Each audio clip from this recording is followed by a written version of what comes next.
Hi. Hi hi sir. Sir ఏకంగా producer మీద IT raids వచ్చే స్థాయికి ఈ సినిమా కలెక్షన్ రావడం మీద మీ అభిప్రాయం ఏంటి? అయిందా? నిజమా?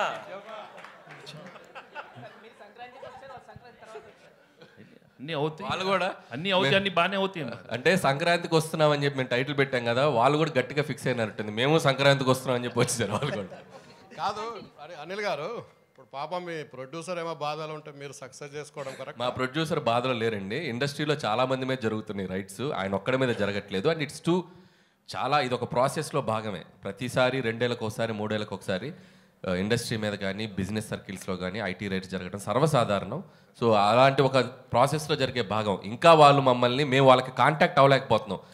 ఎవరో డ్రైవర్స్ నుంచి దొంగచాటుగా అక్కడక్కడ పట్టుకొని సార్ మేము ఇలాంటివి చేస్తున్నాం అంటే రాజుగారు ఒకటే చెప్పారు, మేము వచ్చినా రాకపోయినా మీరు ప్రమోషన్స్ కానీ ఇంట్రాక్షన్స్ కానీ ఏవి ఆపొద్దు, ఈ సినిమా విజయాన్ని ప్రజల మధ్య మీరు పంచుకుంటూనే ఉండండి. వాళ్ళ క్లియర్ ఇన్స్ట్రక్షన్ మాకు ఉంది కాబట్టి హ్యాపీగా మేము మా పనిలో మేము సినిమా గురించి ఇదేదో మా పర్సనల్ ఇది కాదు, సినిమా కోసం జస్ట్ కేమ్ హియర్. సుకుమార్ ఇంట్లో జరుగుతుంది, మీ ఇంటికి కూడా వస్తారా?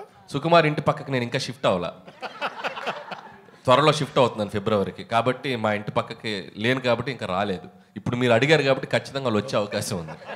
వెంకటేష్ గారు సార్ సార్ సార్ మా డైలీ ప్రొఫెషన్ వైజ్గా చాలామంది హీరోలను కలుస్తూ ఉంటాం. బట్ క్లియర్లీ చెప్పాల్సింది ఏంటంటే వెంకటేష్ గారు ఒక డిఫరెంట్ కైండ్. ఎలా అంటే మీ సినిమాల్లో మీ మీద సెల్ఫ్ సెటైర్ వేసినా సరే గ్రేషియస్గా తీసుకునే యాక్టర్ మీరు. అలాగే ఇప్పుడు ప్రమోషన్స్ అంటే ఒక బార్ అనేది ఒక రిస్ట్రిక్షన్ అని ఏమీ పెట్టుకోకుండా సినిమాని ఆల్అవుట్ ప్రమోట్ చేసిన హీరో మీరు. ఇప్పుడు ఆ తాలూకు ఎఫెక్ట్ అంతా కూడా ఇప్పుడు కలెక్షన్స్ మీద కనపడుతుంది. ఒక మాట చెప్పాలంటే ఇప్పుడు వచ్చే కలెక్షన్స్ ఎవ్రీథింగ్ మీరు you are more than deserved for it. Thank you. And Anil గారి గురించి చెప్పాలంటే క్వశ్చన్ ఏం లేదు సార్ మీకు, I just wanted to say. Thank you so much. Anil garu తొందరలో మీ మీద కూడా రైట్స్ జరగాలని కోరుకుంటున్నాను. ఓరి నాయన, నిన్న మీకు ఒక జోక్ చెప్పాలి. నాకు నిన్న ట్విట్టర్లో ఒక ట్యాగ్ చేస్తూ ఒక ఫ్రెండ్, విజ్ఞాన్లో నా కాలేజ్ ఫ్రెండ్ అనమాట, వాడు నిన్న న్యూస్లో వచ్చింది నా మీద కూడా రైట్స్ జరుగుతుందని. ఇన్ఫ్యాక్ట్ నా మీద జరగలేదు. సో వాడు ఏం చెప్పాడంటే ట్విట్టర్లో, ఎంత ఎదిగిపోయావురా, మాతో ఉంటూ మా పక్కనే చదువుకుంటూ ఐటీ రైట్స్ జరిగే స్థాయికి ఎదిగిపోయావా అన్నాడు. అదే అలా ఆ ఐటీ రైట్స్ స్థాయికి ఎదగాలని మీరు కోరుకుంటున్నాం. వద్దులేండి, అది ఆ టెన్షన్ నాకెందుకు, నన్ను ఇలా ప్రశాంతంగా ఉండనివ్వండి.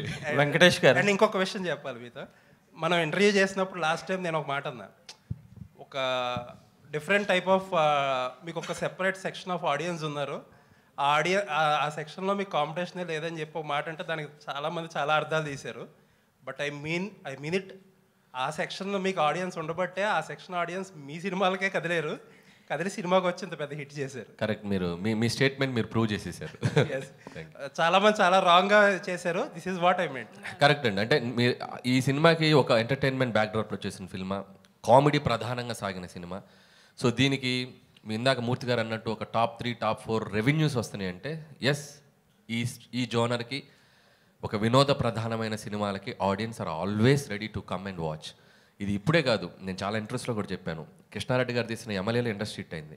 అహనాపల్లి అంట, సురేష్ ప్రొడక్షన్స్ వచ్చిన అహనాపల్లి అంటే ఈజ్ ఈక్వల్ టు ఆ రోజు చాలా పెద్ద సినిమాలకు తగ్గ రెవెన్యూస్ చేసింది. సో కామెడీ ప్రధానంగా సాగిన సినిమా మనం కరెక్ట్గా డీల్ చేయగలిగితే దాని రెవెన్యూస్ ఎప్పుడు అన్ని సెక్టర్ ఆఫ్ ఆడియన్స్ వచ్చి దానికి పెద్ద విజయాన్ని ఇస్తారు. అనిల్ గారు